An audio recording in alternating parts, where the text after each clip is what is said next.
Денешната изјава би ја започнал со една, за жал, неславна констатација, која што е поврзана со една поранешна изјава, која што Зоран Заев ја даде, поврзана со терминот brain drain или одлив на мозоци, кој што он, за жал, тогаш и употреби во една поинаква смисла, дека ги проклатил главите, како што он кажуваше, но за жал денешната слика е поразителна и гледаме дека Македонија е лидер практично во регионот по одлив на мозоци, односно одлив на квалификуван кадар од нашата држава, и тоа е еден навистина катастрофален податок во низата катастрофални податоци кои што во последно време ни пристигнуваат од реномирани светски институции. Денеска сум овдека во Радовиш да поразговарам токму на оваа тема, бидејќи и Радовиш како општина и стопанствениците се погодени од иселувањето, од одливот на квалификувана работна сила и практично неможност на таа квалификувана сила бргу да биде заменета со друга квалификувана сила. Така што навистина е поразителна ситуацијата и во државата, но и овдека во општина Радовиш.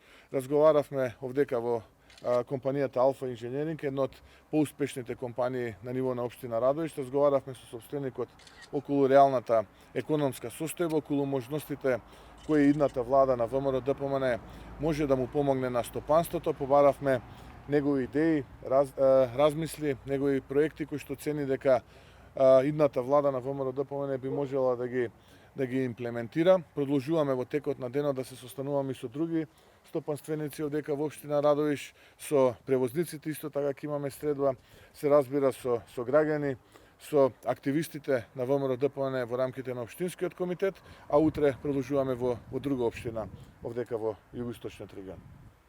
Господине Мицкоски, да ни кажете дали пратеничката група на ВМРО ДПМН ги достави амандманите за законот за јавно обвинителство и дали има поместување во овој дел и дали ќе има некоја средба меѓу пратеничките групи за овој закон?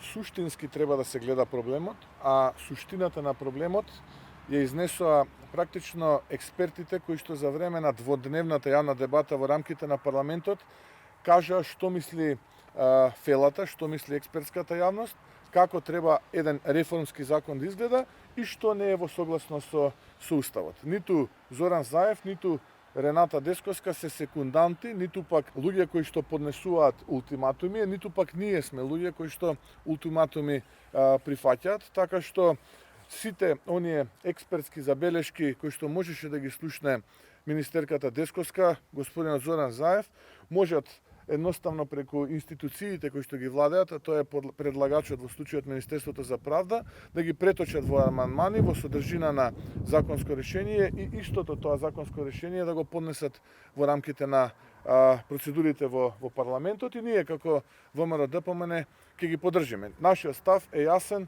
гласен и прецизен, а тоа е дека ќе поддржиме се она кое што го кажа експертите. Не можеме ние политичарите да бидеме поголеми експерти од експертите кои што практично го посветиле својот живот на оваа проблематика.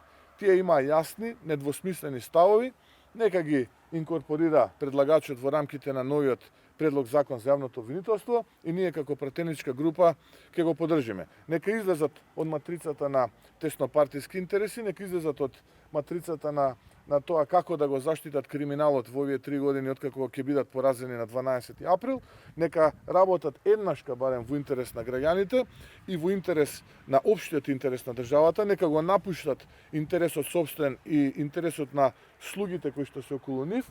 Ние сме тука да соработуваме и доколку така постапат, истото тоа да го поддржиме. Рековте дека имате овде средба со бизнисмени од Радовиш. Каква е нивната првична оценка? Каква е бизнис климата кај нас во државата за собствен бизнис? Токму тоа и го зборувавме. Состојбата е навистина алармантна, односно од месец во месец се влошува и покрај оние реторики под принципот блескаме и слично, еве и последните податоци од Заводот за статистика се такви дека имаме пад на индустријското производство рекорден од 5,9%. Информациите, навигацијата која што ја добиваме дека, а тоа го зборував јас на пресконференција, дека четвртиот квартал ќе биде очен во смисла на раст на бруто домашниот производ, ќе се движи помеѓу 0 и 2%, што ќе имплицира и неисполнување на целта која што беше на почетокот на годината на растот на бруто домашниот производ, кога во услови европската економија оди нагоре. Гледаме дека имаме и намалување на бројот на вработени во индустријата. Сето тоа има негативни ефекти врз реалниот сектор, врз бизнисот. Тоа се генерално забелешките на стопанствениците, се присутната корупција која што беше нотирана од Транспарентност Интернационал, се присутниот криминал, рекетирање, уцени, закани, притисоци, посебно во овој регион луѓето се подложни на притисоци од страна на фамилијата, така што една навистина лоша слика, но среќа е што се одбројуваат деновите кога на ова лоша слика ќе дојде крај.